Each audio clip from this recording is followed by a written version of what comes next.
Celtic are the 4-in-a-row champions of Scotland, lifting the 120th trophy in our 138-year history, and according to Dalglish, becoming the first Scottish team to win 55 league titles. And who are we to argue with that? Myth, bad news for you.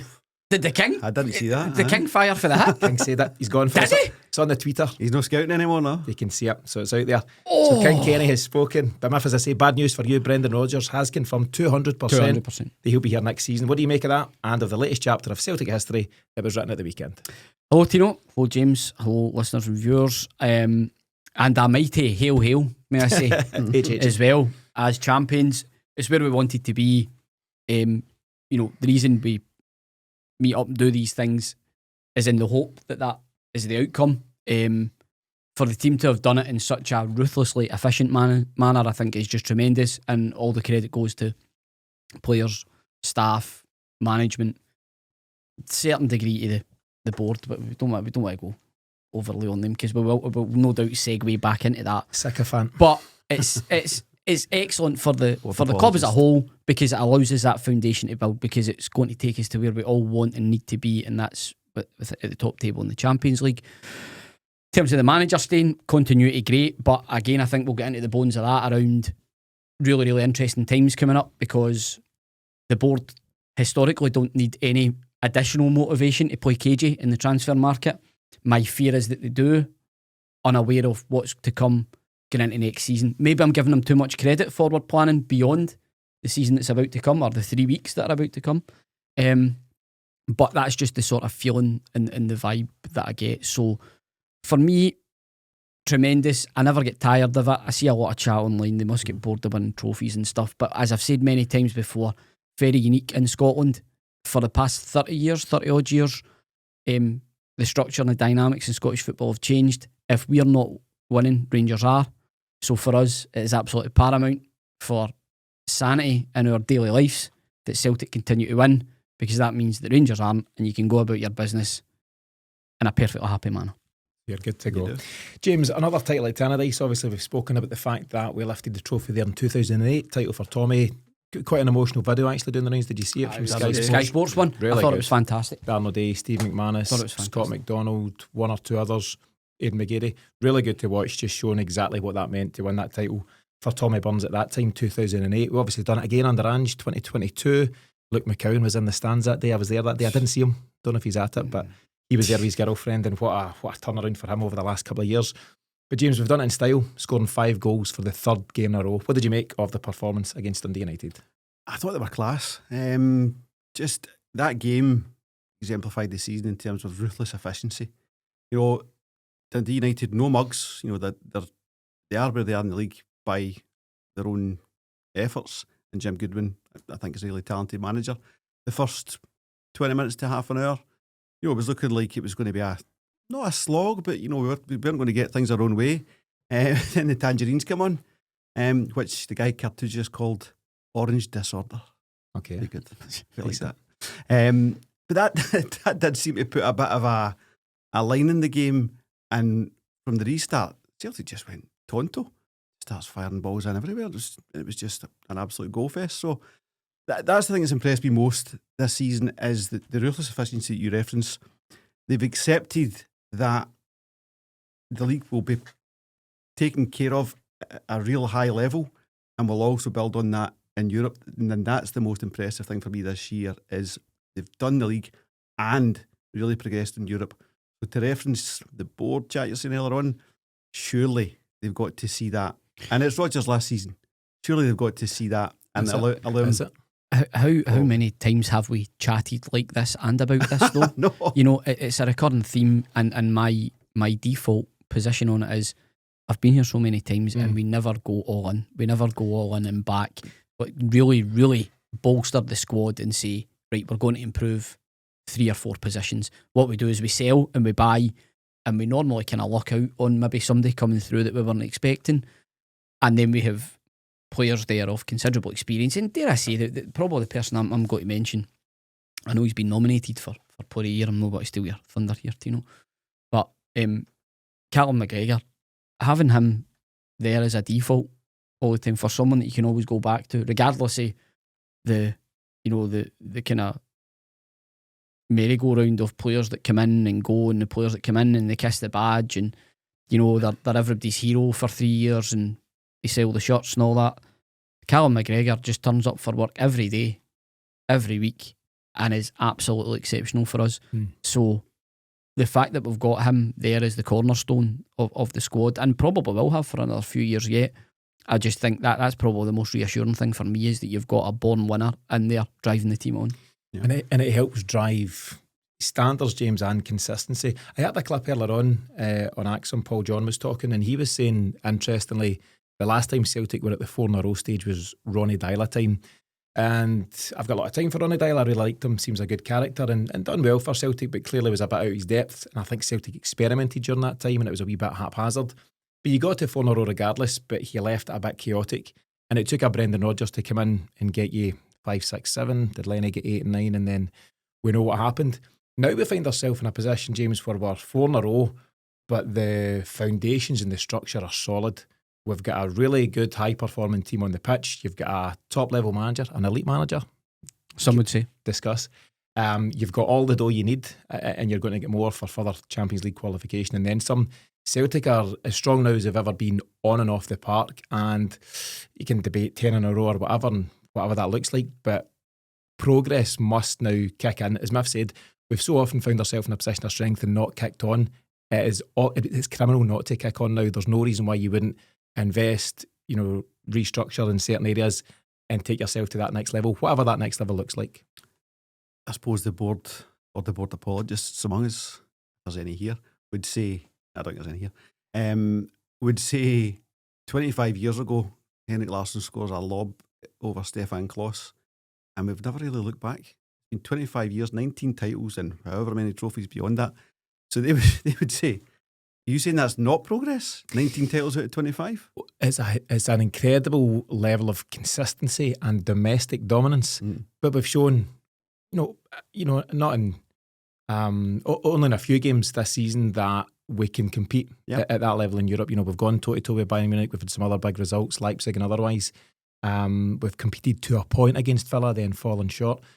But there's the signs there that if we do invest, we can kick on at that level, and that must now be the target. Domestic is your bread and butter, but it's there for us to improve in Europe. Yeah, to your point, the fundamentals are in place to really go and attack that.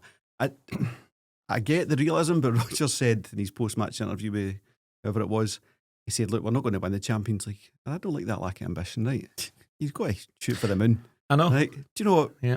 Because say you beat Bayern Munich there, you beat Bayern Munich, you're in knockout football. Anything can happen. There's teams will come up against that won't like the way we play, the style we play, and vice versa. So who knows? But if you're going to just ask, if Rodgers is going to ask the board, give me enough that I can go 1 or 2 steps further. What does that look like? Well, I mean, it starts with retaining a lot of the core of the group. Got a question on that for you in a minute. Okay. And then obviously moving out those who can be improved on and using that to really set us up for a challenge next year. Because I totally agree. The board might say 25 years, absolute dominance, but it's in Europe. And it's been maybe for about 10 years. The fans have really looked to Europe and said, show us what you can do there, And I think they're starting to be fair. I think so. You can't look at 9 million and 11 million signings in the summer and say Rodgers isn't getting backed. Be fair. Absolutely. In terms of the Dundee United game itself, I covered it in detail in the post-match with Greg Harvey, so that's there for anyone that wants to check that episode out in full. But I've got some headline questions for you lads as we continue to celebrate the 4 in a row champions. Question number 1 though, I've already got one of the answers for you, but tell me your top 3 performers in terms of the most important players to Celtic this season. Daizen Maeda is absolutely number 1. Who's the other 2 for you? I think you have to recognise the early season form of Kuhn, because it gives us quite a significant foundation in the season. It goes off to an absolutely blistering start. He was absolutely fantastic. See him on Saturday giving it all the that's like you've not turned up for your work for 2 months. We'll get to that in a minute. I never like that when I see any footballer. Love it. You snapping back at his own fans. Reason. Aye. Just take your medicine and your paycheck and move on. Another one for me would be McGregor. I think Callum McGregor's been fantastic this season. I really do. And I think you know the games that he did miss it was noticeable. We miss his influence, but I just think his level of consistency is just so remarkable. I was at the St Johnstone semi-final, and there he was, just leading by example, driving the team on. He's the one that scores a goal that makes, and he could have scored a couple before it. He had a couple of efforts that were relatively close, or he could have done better with. But the fact at his age that he's still there doing that, how many important goals has he scored at Hampden for us? A few now. Just a great example. So yeah, those would be the three for me. Albeit I accept the Kuhn one will be controversial, given that he has basically dipped for a bit too much, probably a bit of cream puff, not getting a move, or not getting a move confirmed, maybe for later in the year. I accept that, but rarely have I seen a player play so well, so consistently, and be so threatening for Celtic than I did Nicolas Kuhn at the start of the season. In all formats of all competitions as well. Yeah, all levels. Yeah. So if you have Daizen, Maeda, Nicolas Kuhn, Callum McGregor, James will have a more detailed Nicolas Kuhn debate in a wee bit, and in reference to how he celebrated his first goal. But who's the top three for you? Is it that three? It's hard to argue against them. The question is who's the most important. You always like to twist my questions. It does. I'm just going to use your words and answer your question. The most important. Oh. Settle, lads. You're always trying to. This is a celebration, lads. You're always trying to answer my questions. Don't put words in my mouth. Because Kuhn, and I'm a huge fan of Engels, love Johnson, various others in the team, but the important ones is Daizen, obviously, Callum McGregor, but the continuity getting Casper Schmeichel between the sticks, huge. You lose a goalie and an influence like Joe Hart, and look at the state of Rangers in terms of trying to replace goalies and all that stuff. Total mess. No drop in standards, an improvement maybe even. Yep. Great distribution, wee bit falling away a wee bit the last couple of months, but by and large over the season, great goalie, taking us into the high level. His performance against Bayern Munich was outstanding, away.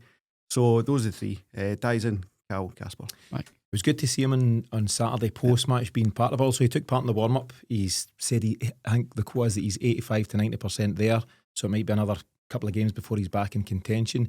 Quick question, he's obviously a hugely influential part of what we're doing. Yes. Okay, and yourself?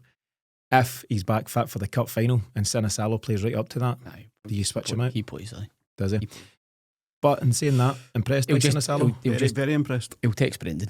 Say, Brendan, I'm playing. Yeah, pull rank. Aye. But you like what he's been doing, Sinisalo? Very impressed. The second goal yesterday, the speed he got that to Engels. Engels worked with the ball, turning the guy and get out to Maeda. It's just ridiculous football. But that doesn't happen without a sharp goalie. So he's made the save. He's got the ball in hand. Spots Engels, has made the move, and it's direct through to Dundee United players to his feet. That's everything about how we're trying to play football. So he fits into that fantastically well. But every game he's had at least one outstanding save to make, and he makes it. Do you know that the goal that you referenced, the second goal, I don't know, it must be about 12 seconds. It's exactly 12. Is it? Yep. Jeez, so that's brilliant by me. From goalie to finish, 12. That just shows you how quickly it can turn. But that's exactly what Celtic are trying to do. They're trying for these fast transitions. Can you get it from the very start of your attack with your goalie to your end product, Nicolas Kuhn? It was brilliant to see. Those passes you reference as well, Engels, but also Maeda's ball as well, his left peg, whipped round, and the finish, fantastic, and great finish for Kuhn. But it's up there for a goal of the season, by the way. There's something, you look back in I think it's the 1988, the centenary season. McStay does a pivot and plays in Chris Morris. McAvenny. The way that Engels just turned in that. And then the beautiful technique is just, that's what you watch football for, and stuff like that. Great to see Arna McStay. Second headline question. Catch on. Second headline question: is there a game, one game or maybe a couple of games in terms of just the league stuff? So we're 34 league games in, we've still got 4 to go. But is there one game that stands out as something that really set the tone for you, Miff, really put down the marker that we were once again going to dominate and lift the title? Probably, I'll say 2. One that really sticks out to me is Aberdeen away when Hatak scored 1-0. December? Yeah, me and Bride were. A wet day. Oh, a ringing, horrible. Must have been a good trip. Horrible. Can't remember it. Let's take us off here. Kind of stodgy performance, quality goal. And that was at a point in the season when Aberdeen had started to fail a wee bit, but that's when the champions start to grind it out. You pick up those kind of narrow victories, but consecutively. You build your lead. You're ruthless, relentless, all those things, and you keep going. The other one, which the league was pretty much already decided by then, but I thought was a statement of intent, was a victory against Kilmarnock after the St Johnstone defeat. Now we were all raging, James still is, that we didn't have a party down the Gallowgate and all that sort of stuff. But you don't like the team needing reminders or wake-up calls and all these cliched statements. But I think the most notable thing about that was how much it really, really irked the manager. I think what he saw was a lack of professionalism at the time when it could have been a reward for the fans. And I think that was an absolute red line for him. I think he had the fans in mind. Yeah. I think, genuinely I do. I think it was a red line for him, and I think the players really, really felt that through that week, to the point where they came out like absolutely rabid dogs on the day. And I think that's all credit to them, that they've taken their medicine, come out and done it. Yeah, and we've scored 15 goals in the 3 games that have followed. James, any different answers from those games? It's funny enough, Aberdeen as well, but not that game, and not one game, 2 games. We dropped points against them in 2 each game, and I thought that was a bit of a wake-up call. Back in October, so Aberdeen started like a train. 24th. Jimmy Killeen picking up a lot of headlines. We draw 2 each at Celtic Park, yeah. Yeah, so and I think that was the first time Rodgers had to go into the dressing room and say, what, he's playing it, and just put a rock under them. He was annoyed that weekend, wasn't he? He was annoyed. And I think there was a wee bit of the Thielen was the man of the hour and all that stuff, and he was getting all the plaudits. Brendan doesn't like that, does he? Because he's the man of the hour. I'm the man of the hour. Brendan doesn't like that. So what happens was it 2 weeks later maybe, he goes to Hampden and we absolutely tonks them 6-0 and finishes their season. That was the end of Aberdeen as far as a challenge was concerned, which is disappointing because I had them for second. But they never showed anything the rest of the season. I thought they played well against us in that December game, try to keep us out, but their form just slid from there. So those 2 games I thought were really pivotal. And the theme is, despite a couple of different slip-ups, when Brendan Rodgers' side needs to turn up, they do turn up, and we'll discuss next week's game a wee bit later on as well in terms of the importance of that. But absolutely, they've stepped up to the plate when required. Last kind of headline question just for this section, and we've covered it a wee bit in the chat so far, but Miff, what is next for this Celtic side under Brendan Rodgers and beyond? So he will be here 200% for another season. He might be here beyond that. We might well change the guard at that point, but where do you see Celtic, in short, going at this moment in time? Well, I think there'll be a desire from the manager for them to keep up the revs and keep going all the way to the final. But there's also a part of me thinks that it's been a long, hard season, and there might be a wee bit of tweaking goes on with the starting 11 next week. Not necessarily next week, but as we move forward, again, I wouldn't be surprised if there was a couple of changes.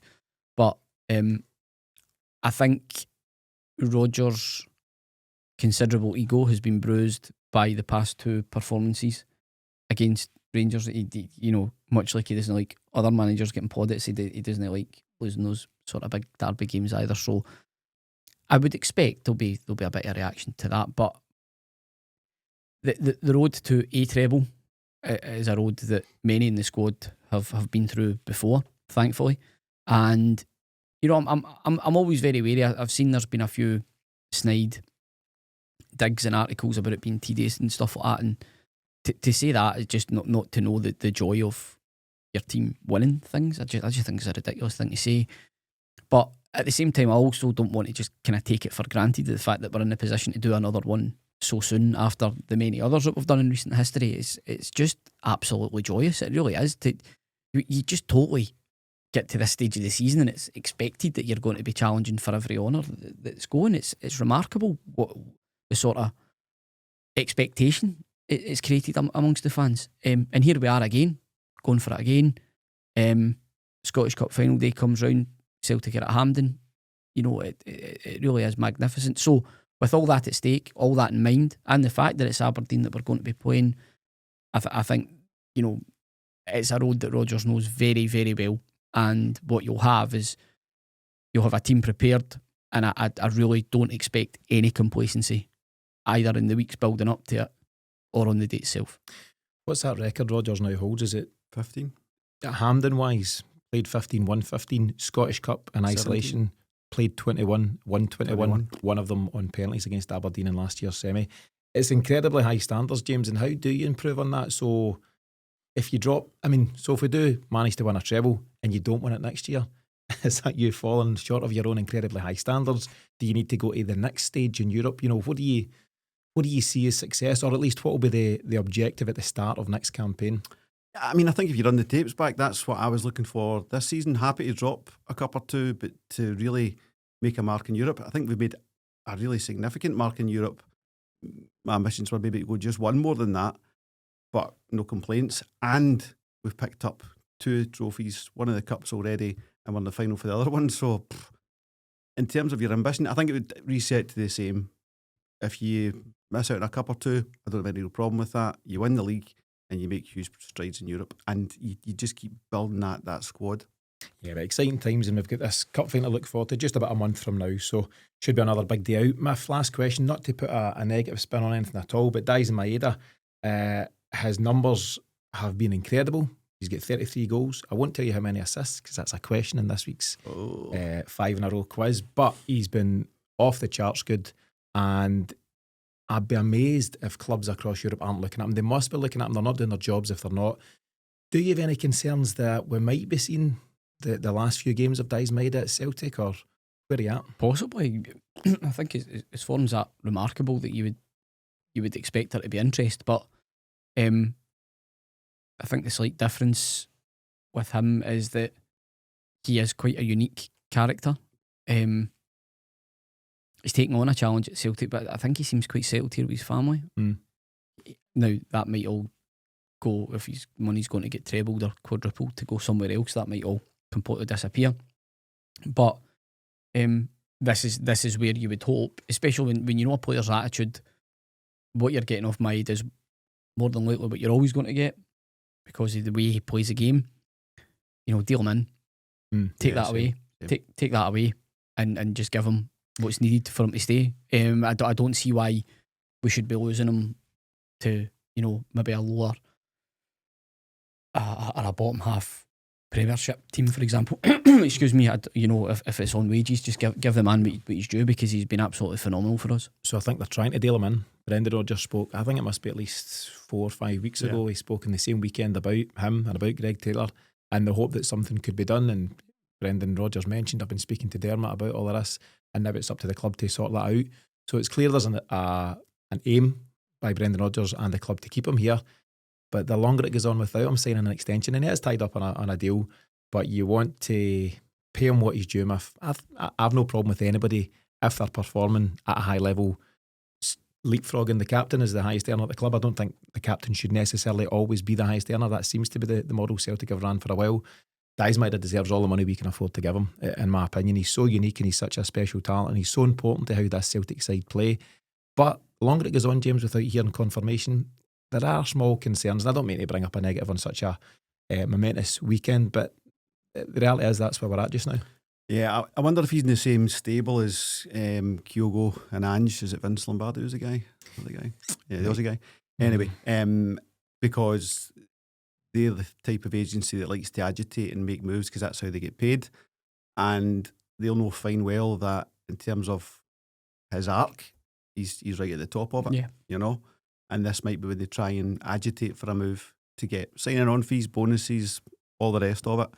So that could be a problem in itself. The only way that won't transpire is, as Miff references, he's happy and settled.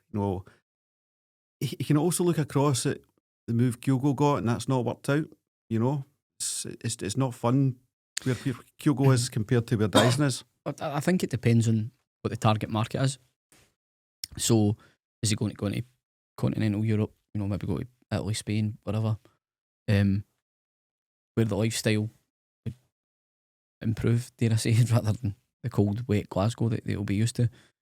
But he does appear, if you see any sort of his activity in social media, he's always doing things with his kids in and around the community. Yep. You take from that he's quite happy doing that, because not every player will do that. I would imagine some, will travel out of town to go and do things and things like that. So he's a unique character, a unique guy. Mm-hmm.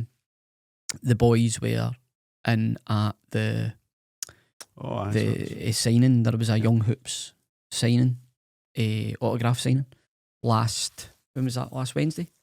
Last Wednesday, because I'd sent some pictures into the chat, the TCE chat, and Daizen was one of the 5 players there. Luke McCown, Daizen, Shannon McGregor, Jamesy, and Bernardo. And he was absolutely brilliant with the boys, brilliant. And then we kind of, when we were walking back to the car, we met him and Bernardo coming out. They met just coincidentally. And he was still coincidentally. We stayed back for 2 hours and coincidentally they were coming out. We done it genuinely just coincidentally, and he was just, him and my youngest were chaffing away at each other walking to the car. Just like, no, just I was like having a right chuckle at myself. I'm like, he's a right character. So you said to me that he's like their Larson, the closest that will get to their Larson. He is absolutely the hero for your boys. See their faces when I told them that he was there. It's just like unbelievable. They were absolutely buzzing. Absolutely buzzing. It's just, and more so for my oldest, but James Forrest being there, because James Forrest has been in the team. He started going. Started going when he was 4. He's now 13. You know, James Forrest has just won the lot in the time that he's been there. So it was fantastic. But sorry, I went my usual wee tangent there, lads. But he's a unique guy, and I think what I'm trying to say is, normally we just pigeonhole everybody being the same, as they want that immediate career progression because it'll be more money, etc., etc.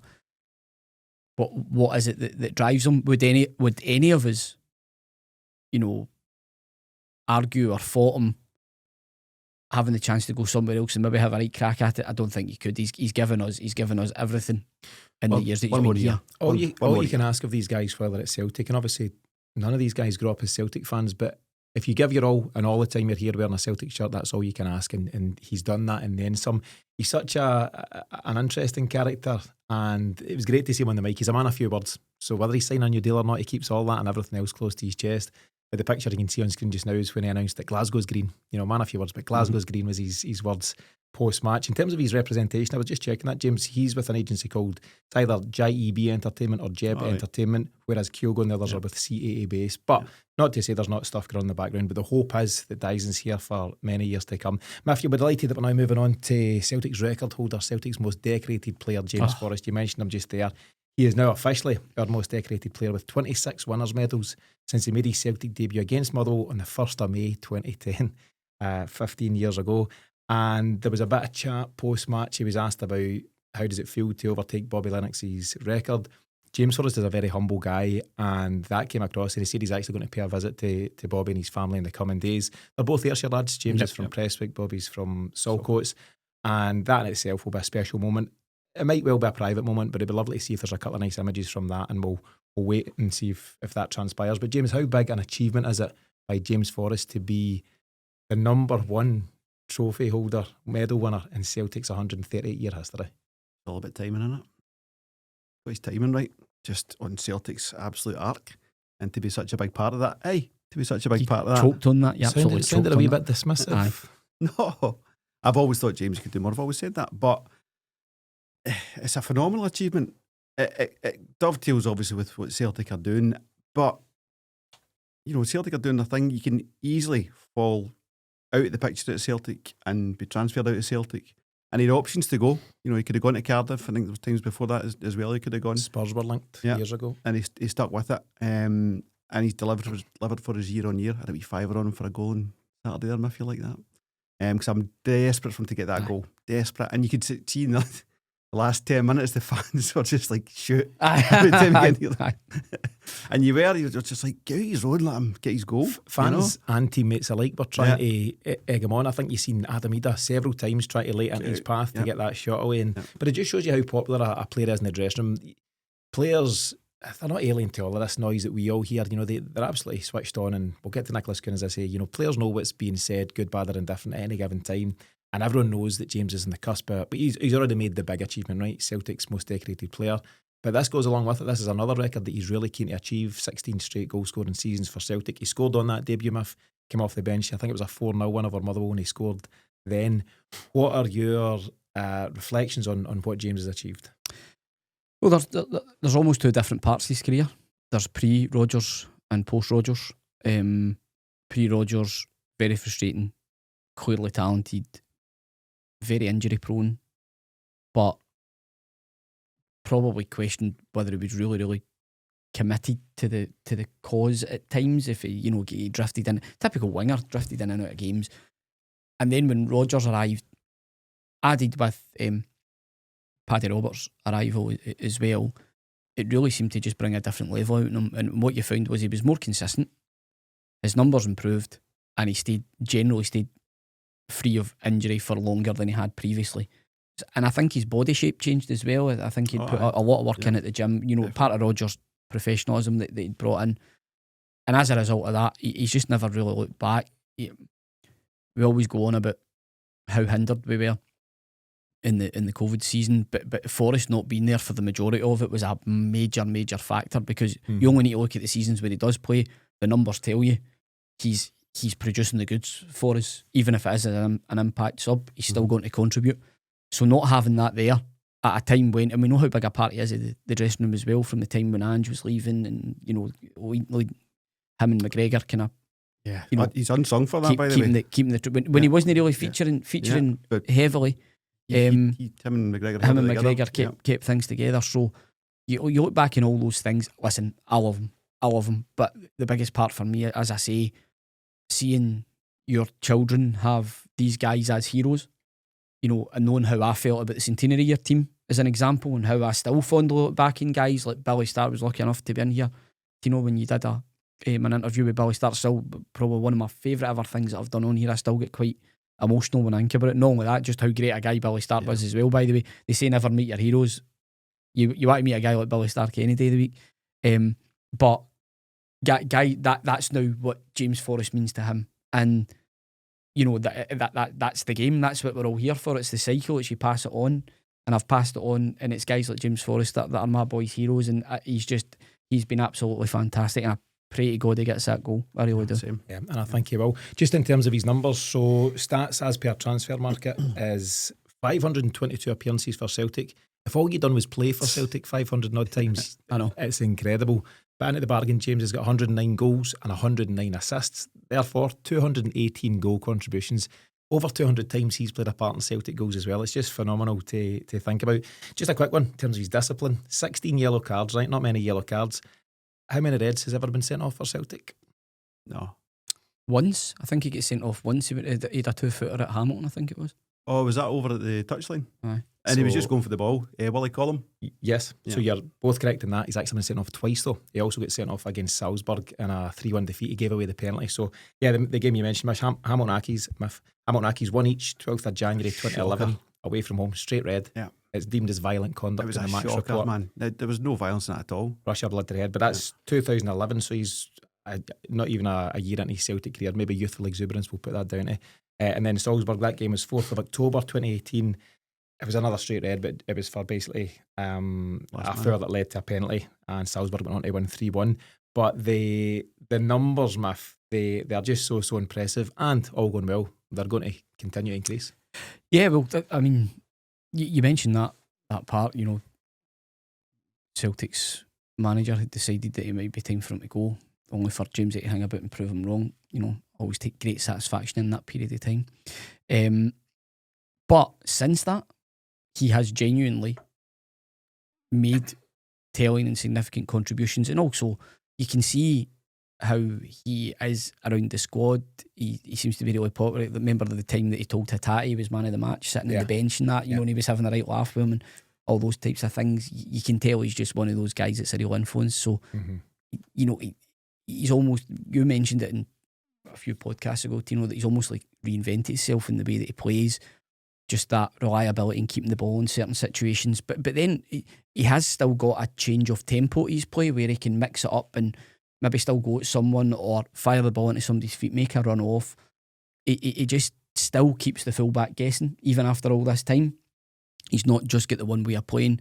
So I think he's a great example of MD that's, even MD that's still coming through in their football career, maybe being told, oh no, you're no good enough or whatever. See if you keep your head down, keep training, keep your discipline, believe in yourself, and actually, rather than just go and try and go elsewhere or sulk, go and prove. It used to be the old school way of doing things in football, I'll prove you wrong. And I think it's to James's credit that he'd done that at a time in his career where he'd nothing really left to prove at Celtic and could have went elsewhere. Just tying in with that, you retweeted an interview with Dundee United Irish boy. Retweets are not necessarily endorsements, James, but go on. I think you would be endorsing this one. It was to that point about guys who've been told you're not going to make it or you're moved on, you're transfer listed, whatever. And he was talking about how every single day being a footballer is the best thing in the world. Oh yeah, it was a Dundee United player. He was speaking. What's his name, remember? It'll come back to me in a second, I'll check it. But yeah, stick it in the show notes. It's something for everyone to see and something for every young player to see in that regard. It was great, it was really refreshing. Yeah, I will put it in the show notes, a link to it. It was a guy just talking about how he still loves football. He says a lot of modern players don't love the game. I think James Forrest loves the game, and this fella certainly does. Tell you what, let's hear a clip from James speaking after the game on Saturday. Congratulations, Celtic's most decorated player. How does that feel? It's hard to put into words. It's obviously winning another trophy for Celtic. It's unbelievable to be a part of it, and it's such a special occasion. Is it all about for you still looking forward about more trophies rather than resting on your laurels of what you've already won? Yeah, I think that's always been the case when you're here, and obviously when you're getting older you appreciate it even more. You don't take nothing for granted, and it's just great to be a part of such a great team with the players and the staff and obviously the fans as well, so it's another great day. James, really humble guy and just a massive winner. Your final comments on James Forrest? He's just it's hard to put into words. I just think he's a talisman for anyone at Celtic, whether you're established at Celtic or getting established at Celtic or coming through at youth. He's the poster boy, just about determination, flexibility, working with managers, always been available. People give him a hard time over the year, but he never ever had. He always showed up and he always tried. He's always trying to get past defenders and be positive. So just a phenomenal servant and deserves everything he gets. Absolutely. Yeah, so we're just about to move on from James Forrest, but I would love it, absolutely love it, if he gets that goal at Ibrox at the weekend. Let's see, but massive credit to James Forrest and great to see him get the rewards for all his efforts. Miff, I know you're excited about the James Forrest section. You'll be equally excited at the Brendan Rodgers section, and he has confirmed that he's here at least for a tilt at 5 in a row, but maybe longer. 2 weeks ago, before the 5-1 win, V. Kilmarnock, he told us he'd 150% be Celtic manager next season. In the last couple of days, that's now gone up to 200%. I don't know how it all works. But where does it stop for Celtic's main man? What's your thoughts? Also seen he was a lefty. See him punting the ball. Aye. Looked a bit of the old Gaelic football. With fit technique there, aye. Yeah. I think it's been quite amusing in some ways to watch him, because we have a wee laugh and a joke about his ego and things like that. Are you laughing at it? No, not really. But you can actually almost see him bristle at times when it isn't about him. and to be fair though, he's earned it though. This is the thing. It's alright having an ego if you can back up. And there was a lot of chat last year. Celtic threw away a lead and Rangers hit the top of the league in the February. And I remember saying on the podcast at the time, I'm making it about me now, around it. Well, you never know, because what is it? It's two alpha males clashing with you and Brendan, isn't it? That's one way. But I don't think referring to me as an alpha male today is a very good thing at the time. But we'll move on for that. Can put us on about that in the show notes. But the fact remains is that he's had all different types of things to do as manager here in Scotland. He's had to come in, and whilst Celtic had won the league under Dyla for a couple of seasons, the playing squad was a bit of a mess. It was a bit of a mess. And we never really replaced Colin Kazim Richards. No, we didn't. And with Carlton Cole.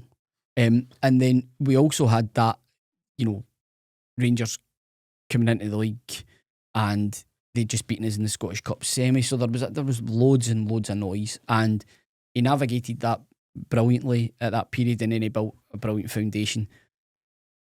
Coming back, he's done it slightly differently in the fact that he's took a very successful team but kind of made it his own over a period of time. But then he had to come from behind last season, which is something he never really had to do before at that stage of the season. Yeah. When you're getting into the real business end of the season, I thought he navigated the ship brilliantly. So it's really down to him now. As I say, it's a very interesting and unique crossroads that we're coming to. A manager's almost set his stall when he's come back and says, right, I'll be here for my contract. I can guarantee you that. But what next? And I think we're at a safe enough stage to say, very rarely in football do you just go, we'll just see this season out and then see what happens. It's really a case of we want to know that continuity. Is he going to get backed on the basis that he's going to be here for longer than that? Is he going to get backed anyway, regardless, because we're going to have a different structure in place that's going to allow us to replace the coach and not have to worry about who's bringing the players in? The bottom line is we don't know, because we don't get told anything. We don't get told anything about strategy. We don't get told anything about what's coming next. So really, really interesting times. But what can you say about him? He's done exactly what he said he was going to do, and if he gets another treble, then he's going down in history as one of the greatest ever. Yeah, James, before I get your response to all of that from Miff, let me play a clip from Brendan reassuring everyone where he's at in his Celtic career at the moment. Listen, what I would say, and I've read lots of stuff, what I'm supposed to be doing, where I'm supposed to be going. Can you tell us? What I could say without any avoidance of doubt, I will be here next year. 200%. I said 150 the other way. 200% I'll be here. But there's also no one knows me, bar very, very few, and there's even less understand me. So when I see all the reports of where he's going, all the people who know me where I'm supposed to be going, I'm not happy. I've never been happier here. I've had the most amazing season with the support of the club, the players, how we've performed. The Champions League was a big thing for me, and I've seen us grow on that. So can we now finish this season strong, regroup again in the summer, and then be even stronger next season? James, he's never been happier here, quote unquote. He seems in a very content type of place, and that in itself maybe leads you to thinking there's some good support from behind the scenes. But your take on the manager's comments and Miff's? I think that was a Jerry St. Clair for Phoenix Knights line. You don't know me. Don't know me. I think it's what he's saying. He's saying to the media, like, you've got all your kind of snippets and re-snide marks and all these kind of things. Like, you don't know who I am and how I'm thinking, and I think he's got real determination about him. I think that's evident and always has been from the very start. I think he left for the right personal reasons. I think things were going wrong at Celtic, and that transpired to be the case, and it took a long time to fix that. So he's back in now, and it's different. Reference earlier on, the backing they got in the summer there. I thought January was poor, but maybe they felt better to do nothing than do poorly. But I think the overall drive of the club is just about in step with where Rodgers wants to be. And whether he stays or not beyond this will tell us what Celtic plan on doing. If he's staying, it's because Celtic have got some ambitious plans in place. If he's leaving, it's because he's going to find someone that has ambitious plans that match his. He's certainly staying next year. Oh no, after he's contract. So he's bad at maths, by the way. 200% means nothing. Is it not? No. Can't do more than 100%, 1,000,000%. Yeah. But it's going to be a hugely interesting summer, and I think Celtic could break a record again, and I think we probably should be breaking a record again and setting the benchmark higher. But that's a whole different discussion. Just in terms of focusing on Brendan Rodgers and titles and trophies, he's now won 11 trophies for Celtic, I believe. He's the most successful 11 Celtic manager as a current start. The big hope is that he makes it 12 by the end of the campaign. But he's got that phenomenal record of every time he's gone for a title clincher at Celtic, he's won 5-0. It's outrageous. It just shows again that when his players need to step up, he pushes all the right buttons and motivates them the right way. Those games in question, we beat Hearts at Tynecastle in 2018. I'm sure Paddy Roberts scored. I was there.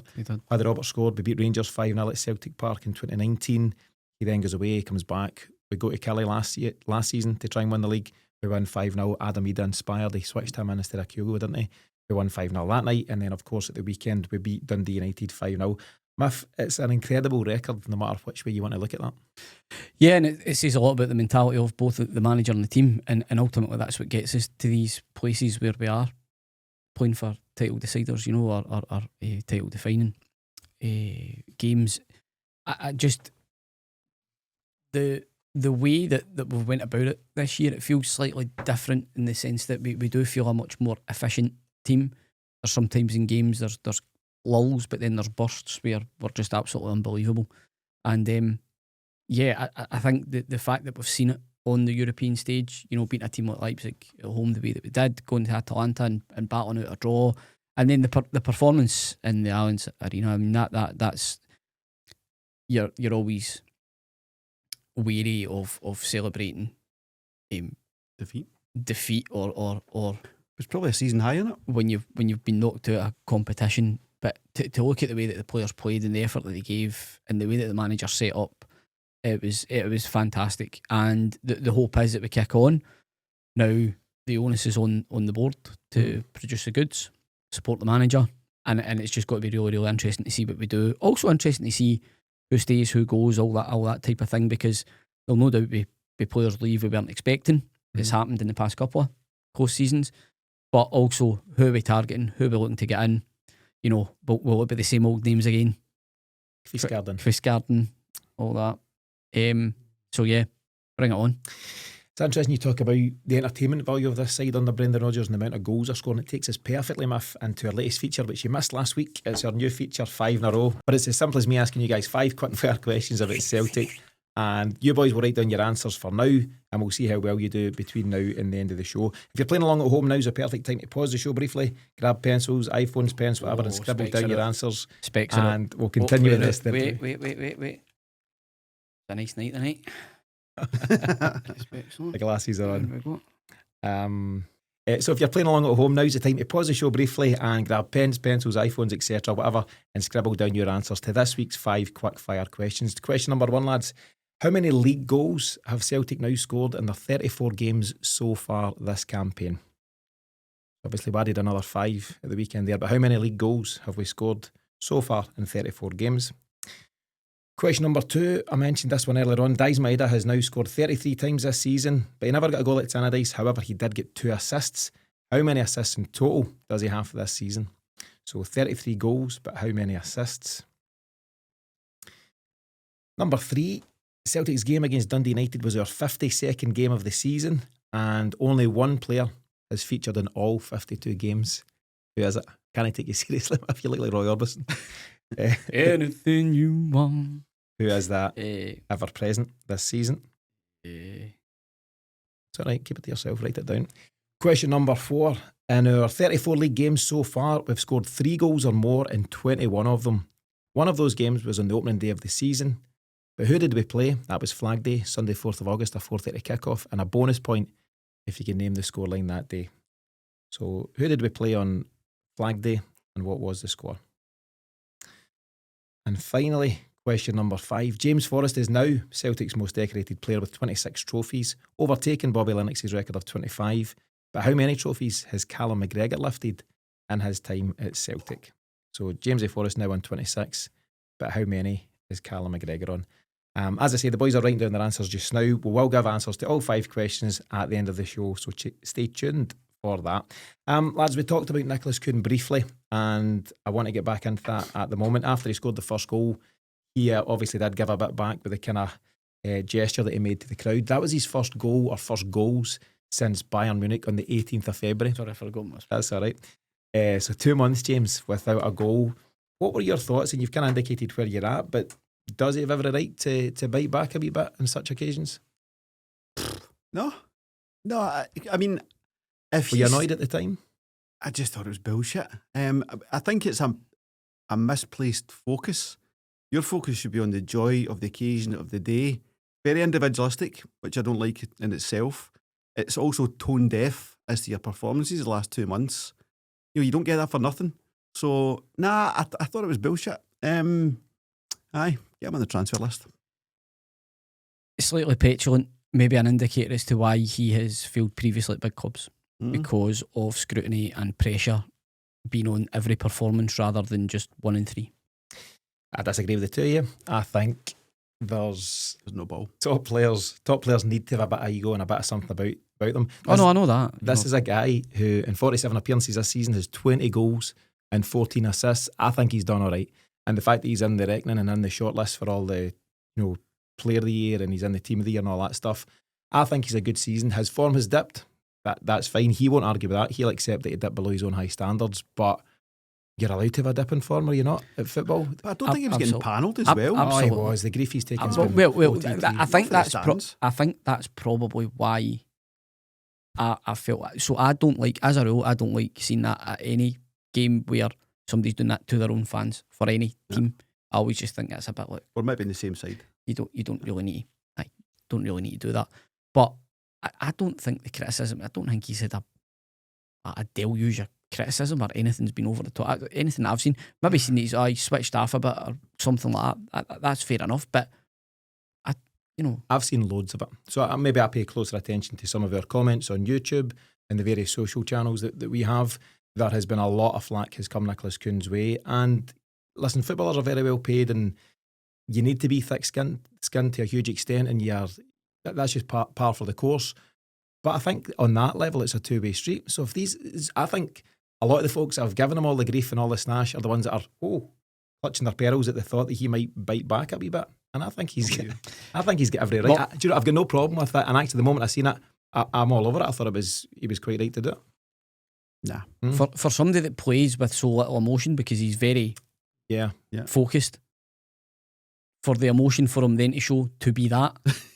Here's my first emotion. Up until now, I've got an emotion for you and you're not going to like it. Up until now, everything has been satisfactory. You're like, come on, mate.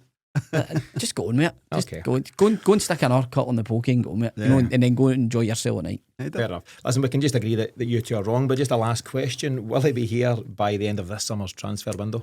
And do you want him to be here? I definitely want him to be. I think he's in that Matt O'Reilly position where we get one more outstanding year from O'Reilly, and then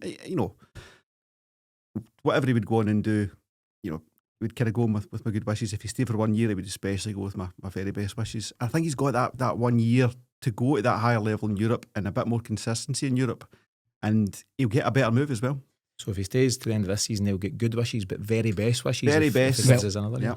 And also, just for full disclosure, that I'm happy to out myself as a complete idiot.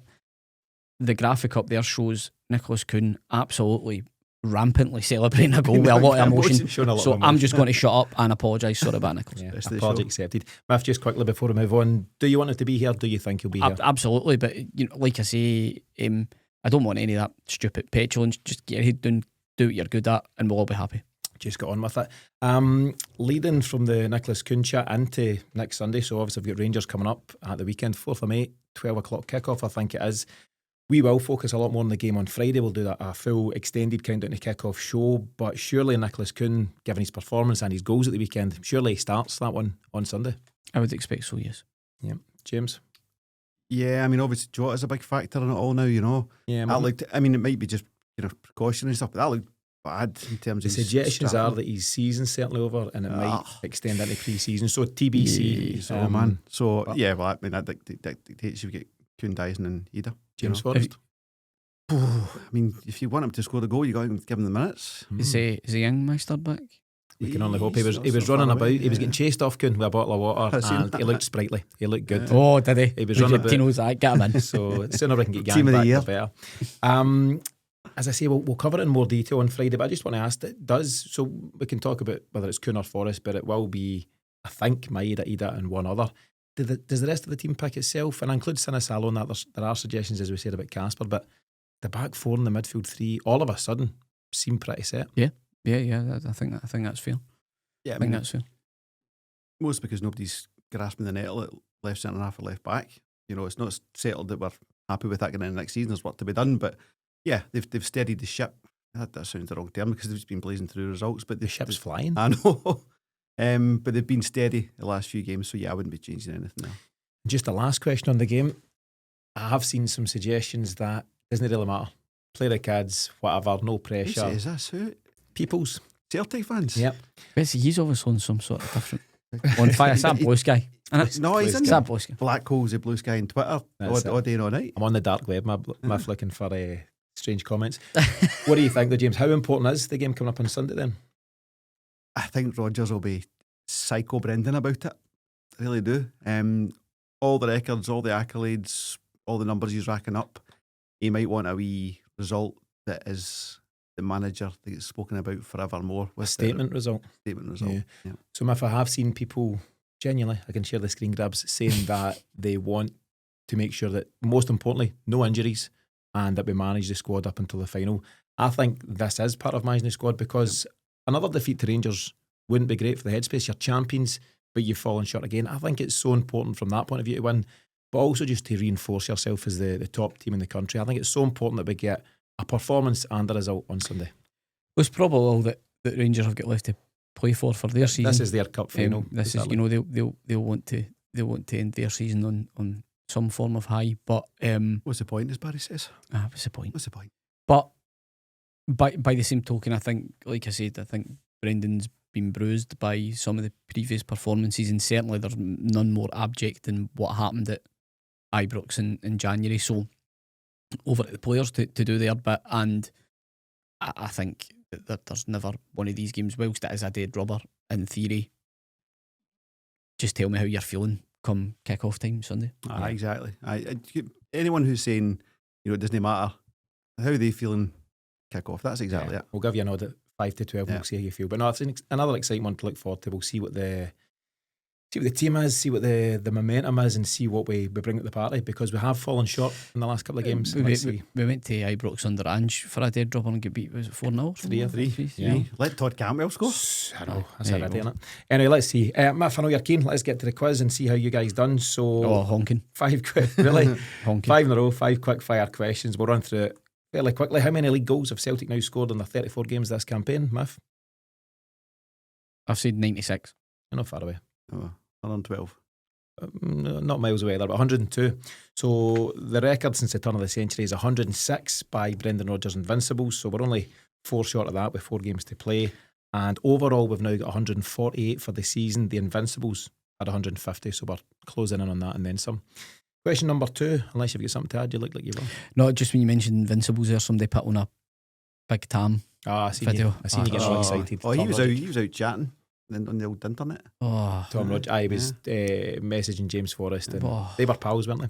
What a guy. Yeah, Tom Rodgers, what a hero. Question number 2, Daizen Maeda, as I say, he scored 33 times this season, but never scored at Tannadice, but he did get 2 assists. How many assists in total for the season? 14. 15. Wrong. 11 is the answer. So 0 for 2. Let's hope it picks up in the next few questions. Celtic's game against Dundee United was our 52nd game of the season. Only one player has featured in all 52 games, and it is AJ. Alistair Johnson. AJ. Or Rio Hatate. Paddy will be tearing his hair out at home. Fantastic. Might be scrapping this feature after just a couple of short weeks. Question number 4. In our 34 league games so far, we've scored 3 or more in 21 of them. One of those was on the opening day of the season. Who did we play? That was Flag Day, 4th of August, 4:30 kickoff. And a bonus point if you can give us a score. 3-0. Against Kilmarnock. I've got 4-0 against Kilmarnock.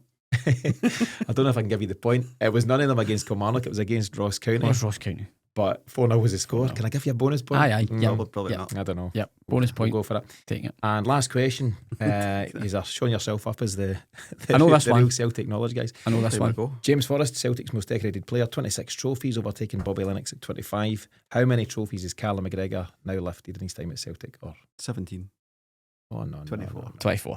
24 is correct. Come on. 1 to James. 1 out of 5. 1.5 to 20%.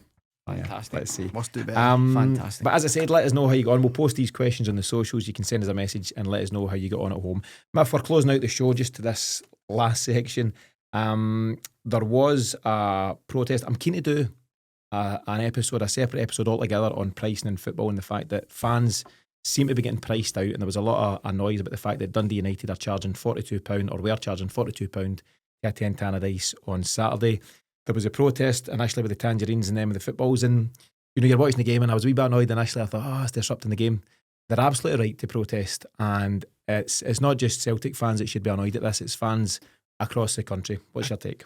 That's what really annoyed me, is there's some Hearts fan on Twitter going, have you ever complained about it at Celtic Park? And they went, there's the evidence. Yeah. But also, this is for you clown. It's for everyone. It's not Celtic fans, it's fans.